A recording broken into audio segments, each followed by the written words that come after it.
Kayo po ba mga bossing ko ay problemado po lagi tungkol sa usapin ng pera? Or kaya po ang swerte po ninyo ipatikim lamang? Asya ako may tuturo sa inyo mga bossing.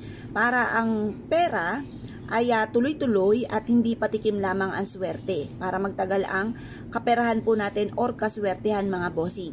Magtatawag po tayo ng swerte at para tuloy-tuloy. Magsusulat po tayo naman dito ng tatlong 8 mga bossing. Linawan nyo pong magaling mga bossing. 8, never ending luck. Magkakaroon tayo ng never ending na swerte. Yan, ba't ba lumalabo? Yan. Magkakaroon tayo na never ending na swerte. Never ending luck.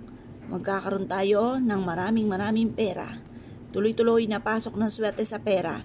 Tapos susulat nyo po dito yung amount na matagal nyo nang pinapangarap. Halimbawa mga bossing ko ay 5 million. Magkakaroon ako ng 5 million. Bukod sa aking sipag at tiyaga, double time sa pagkayod, makakaipon ako ng 5 million. Magkakaroon ako ng 5 million. Walang masamang mangarap mga bossing, lalo-lalo na kung masipag kang tao. Walang imposible. At ikaw ay naniniwala na makakamit ang mga pangarap sa buhay. Yan po, magkakaroon tayo ng 5 million mga bossing.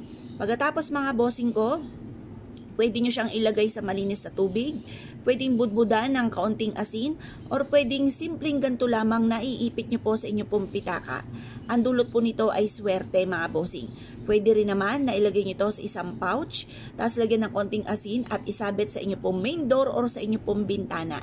Pagkatapos, i-mindset nyo na matapos nyo po itong gawin na makakamit nyo lahat ng mga pangarap po ninyo bukod po sa sipag at tiyaga at pananalig sa mahal na Panginoon. Proven po ito na maswerte basta't may 100% kang paniniwala sa mga gantong mga pamamaraan mga bossing.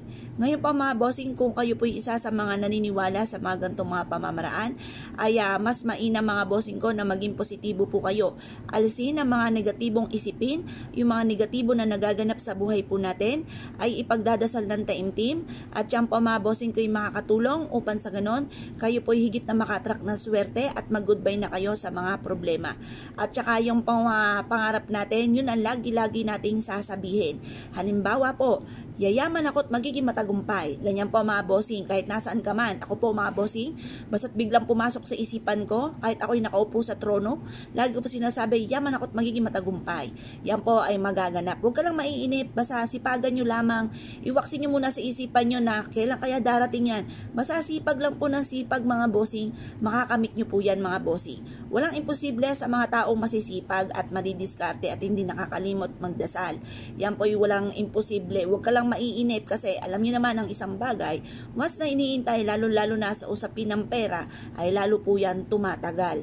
Huwag nyo intayin, kalmado ka lamang, ipagpasa Diyos nyo at lagi nyo po sasabihin na nakatungay ang mahal na Panginoon, di ako pababayaan, magiging okay lahat, magiging matagumpay ako sa buhay at magiging matagumpay po kayo. Soon, wag lang kayo maiinip mga bossing. Yan ang pera mga bossing ko, halimbawa ikaw ay mananaya, gusto mo magkaroon ng pera, yan ay parang tukso, lalong nananadya po yan kapag gusto po ninyo. Kaya kalmado ka lamang, pero gumawa ng mga pamamaraan para maging matagumpay, kagaya ng sipag at tiyaga at double time sa pagkayod. Kaya kung kayo pinaniniwala mga bossing, ay siya, good luck po sa inyo po lahat.